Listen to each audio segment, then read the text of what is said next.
जय हिंद दोस्तों, आप सभी का सिद्धार्थ सर यूट्यूब चैनल पर स्वागत है। तो जो आज का जो वीडियो है ये बाल विकास का अति महत्वपूर्ण क्वेश्चन के साथ, और ये आया हुआ जो पेपर है 22 फरवरी 2019 सुबह की शिफ्ट में।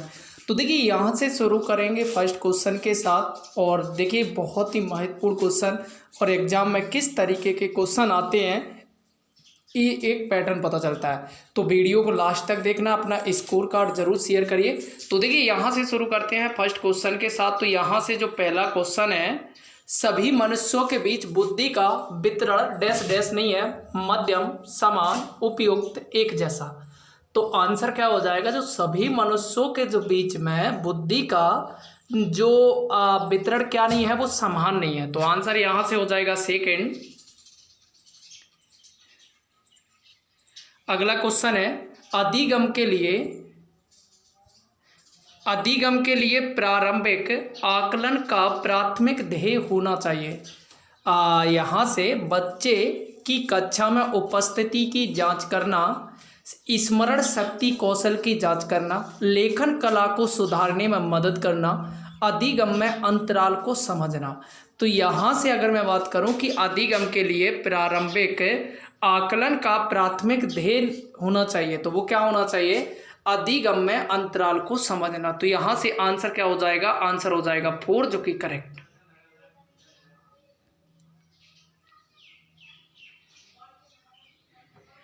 अगला है, मोहन 13 वर्षीय है, 9वीं कक्षा का छात्र है, जिसकी मानसिक आयु 16 है। वह अपनी बौद्ध या बुद्धि स्कोर के आधार पर किस प्रकार का बच्चा, मूर्ख एवं या मंद या प्रतिभावान, औसत से ऊपर, वरिष्ठ।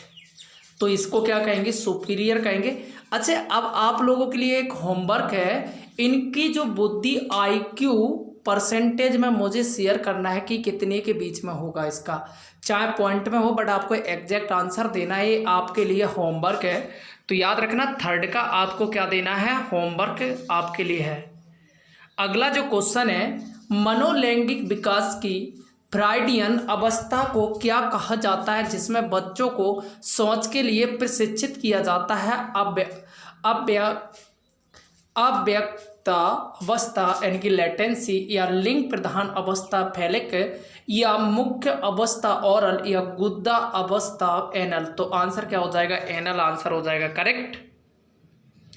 क्वेश्चन नंबर है आपका 5। यहाँ से प्रगतिशील शिक्षा क्या है, इसमें मानकीकृत परीक्षण होता है, इसमें करते हुए अधिगम लर्निंग बाय डूइंग होता है, इसमें डेटा आधारित शिक्षा होती है, इसमें मानकों पर आधारित पाठ्यक्रम होता है। तो प्रगतिशील शिक्षा क्या है ये आपको बताना है। तो आंसर जो हो जाएगा, इसमें करते हुए अधिगम लर्निंग बाय डूइंग होता है। तो आंसर क्या हो जाएगा, सेकंड हो जाएगा करेक्ट। डैश को परिपक्वता कहा जाता है, पारिवारिक हस्तक्षेप, सांस्कृतिक प्रभावों के कारण एक परिवर्तन, प्राकृतिक जैसा विकास, पर्यावरणीय दबावों के कारण परिवर्तन। तो यहाँ से डैश को परिपक्वता कहा जाता है। तो आंसर क्या हो जाएगा, प्राकृतिक जैविक विकास। क्वेश्चन नंबर 7 है, डैश अध्ययन को लागू करने के लिए अध्ययन किया जाता है, जिसमें से कुछ व्यक्तियों को कम से कम 2 लगातार अवसरों पर मापा जाता है। विस्तारित अनुदैर्ध्य वृद्धि, क्रॉस अनुभागीय विकास, मिश्रित अनुदैर्ध्य विकास। तो आंसर जो हो जाएगा, मिश्रित अनुदैर्ध्य विकास हो जाए करेक्ट। क्वेश्चन नंबर है 8, निम्नलिखित में से किसमें बुद्धि परीक्षण का उपयोग नहीं होता है, छात्रवृत्ति के लिए छात्रों का चयन, शिक्षक के प्रदर्शन का मूल्यांकन, एक छात्र की ग्रेडिंग, एक छात्र की सफलता का पूर्वानुमान करना। तो निम्नलिखित में से किसमें बुद्धि परीक्षण का उपयोग नहीं होता है, तो एक छात्र की ग्रेडिंग। आंसर क्या हो जाएगा, आंसर हो जाएगा थर्ड की, उसकी क्या ग्रेड है, इससे कोई मतलब नहीं होता है। अगला क्वेश्चन है, ADIP योजना का मुख्य उद्देश्य है लोकोमीटर दिव्यांगता वाले व्यक्तियों को डैश डैश प्रदान करना, दिव्यांगता प्रमाण पत्र, रोजगार, शिक्षा, सहायक और उपकरण। तो आंसर क्या हो जाएगा? आंसर जो हो जाएगा ADIP जो स्कीम के तहत जो दिव्यांग बच्चे होते हैं उन्हें सहायक और उपकरण जो उपलब्ध कराए जाते हैं। अगला है वाइगोत्स्की के सामाजिक विकास सिद्धांत में 3 प्रमुख विषय हैं: संज्ञानात्मक प्रशिक्षुता, सामाजिक सहभागिता और पारस्परिक निर्धारणवाद।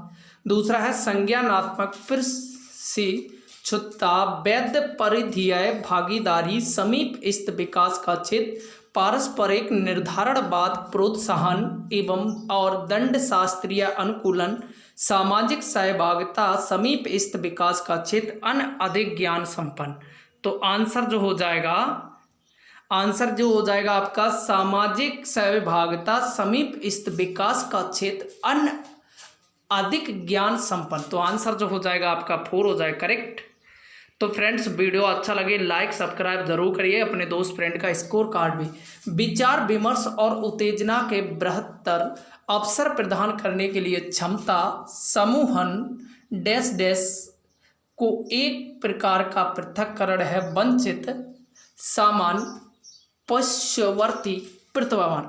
मतलब कि कहने का मतलब ये है कि विचार विमर्श और उत्तेजना के बृहत अवसर प्रदान करने के लिए क्षमता समूहन को एक प्रकार का पृथक्करण है। तो वंचित, सामान्य, पश्चवर्ती, प्रतिभावान। तो आंसर क्या हो जाएगा? प्रतिभावान आंसर हो जाएगा करेक्ट। क्वेश्चन नंबर है आपका 12। बच्चों में भाषा का विकास इस सिद्धांत के अंतर्गत होता है: एकीकरण, एक रूप पैटर्न, निरंतरता, व्यक्तित्व विभिन्नता। तो आंसर क्या हो जाएगा? एक रूप पैटर्न के आधार पर बच्चों में भाषा विकास सिद्धांत। अगला है प्रत्यक्ष विधि को इस रूप में भी जाना जाता: प्रत्यक्ष दृष्टिकोण, प्रेरणात्मक दृष्टिकोण, प्राकृतिक विधि, अप्रत्यक्ष दृष्टिकोण। तो प्रत्यक्ष विधि को इस रूप में भी जाना जाता है। तो आंसर क्या हो जाएगा? प्राकृतिक विधि। अगला है सहयोगी अधिगम में यह बेहतर है कि छात्र डैश के माध्यम से जाए: स्वतः आकलन, रचनात्मक आकलन, साथी आकलन, योगात्मक आकलन। तो आंसर क्या हो जाएगा? साथी आकलन आंसर हो जाएगा 3rd जो कि करेक्ट। क्वेश्चन नंबर 15 है डैश को मापने के लिए क्रम निर्धारण मान रेटिंग स्केल का उपयोग किया जाता है: बुद्धि, अभिवृत्ति, उपलब्धि, कौशल। तो डैश को मापने के लिए क्रम निर्धारण मान रेटिंग स्केल का उपयोग किया जाता है। तो आंसर क्या हो जाएगा? अभिवृत्ति।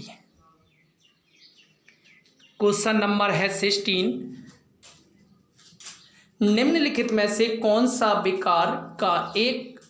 विकार एक अतिरिक्त 21वें गुणसूत्र के कारण होता है: phenylketonuria, down syndrome, Turner का सिंड्रोम, दरांती कोष का अरक होता है यानी कि सिकल सेल एनीमिया। तो आंसर क्या हो जाएगा? डाउन जो सिंड्रोम है जो एक अतिरिक्त 21वें गुणसूत्र के कारण होता है। तो याद रखना आंसर हो जाएगा 2nd। क्वेश्चन नंबर अगला है निम्नलिखित में से क्या होगा यदि पहले कार की उत्तेजना दूसरे कार में समानता से अधिक है? कोई भी स्थानांतरण नहीं होगा, स्थानांतरण का विस्तार न्यूनतम, स्थानांतरण का विस्तार कम, स्थानांतरण का विस्तार अधिक। तो आंसर क्या हो जाएगा? स्थानांतरण का विस्तार अधिक होगा। क्वेश्चन नंबर 18 है निम्नलिखित में से कौन सा कथन प्रेरणा को अच्छी तरह परिभाषित करता है: किसी व्यक्ति की आंतरिक स्थिति को, व्यवहार को उत्तेजित करती है, निर्देशित करती है और बनाए रखती है। कठिन परिस्थिति का जवाब देने के लिए एक भावनात्मक शक्ति की स्थिति, अनुशासन प्रदर्शित करने की क्षमता, किसी कार्य को जल्दी और उम्दा तरीके से करने की क्षमता। तो यहाँ से निम्नलिखित में से कौन सा कथन प्रेरणा को अच्छी तरह परिभाषित करता है ये आपको बताना है। तो आंसर क्या हो जाएगा? किसी व्यक्ति की आंतरिक स्थिति जो व्यक्ति व्यवहार को उत्तेजित करती, निर्देशित करती और बनाए रखती है। निम्नलिखित में से कौन सा एक संबंधात्मक अधिगम शैली की विशेषता नहीं? अनुक्रमिक सोच, संपूर्ण के हिस्से के रूप में सूचना की धारणा, सहज ज्ञान युक्त अधिगम, असुरचना एवं तात्कालिक प्रदर्शन। तो आंसर क्या हो जाएगा? अनुक्रमिक सोच। आंसर जो हो जाएगा आपका आंसर हो जाएगा फर्स्ट, जो कि करेक्ट। क्वेश्चन नंबर 20 है, निम्नलिखित में से कौन सी थेरेपी माता पिता को अपने बच्चों के लक्षणों को नियंत्रित करने और प्रबंधित करने के लिए दी जाती है जिनके बच्चे विशेष रूप से आचरण विकार से पीड़ित होते? तो कौन सी जो है थेरेपी जो अपने बच्चों के लक्षणों को नियंत्रित करने और प्रबंधित करने के लिए दी जाती है? पेरेंट ट्रेनिंग प्रोग्राम, कार्यात्मक परिवार थेरेपी, प्रणालीगत फैमिली थेरेपी, प्ले थेरेपी। तो आंसर होगा पेरेंट ट्रेनिंग प्रोग्राम्स। आंसर हो जाएगा यहाँ से फर्स्ट। तो ये थे 20 क्वेश्चन। वीडियो कैसा लगा है लाइक करिए, सब्सक्राइब, अपने दोस्त फ्रेंड को शेयर करिए। Thank you friends.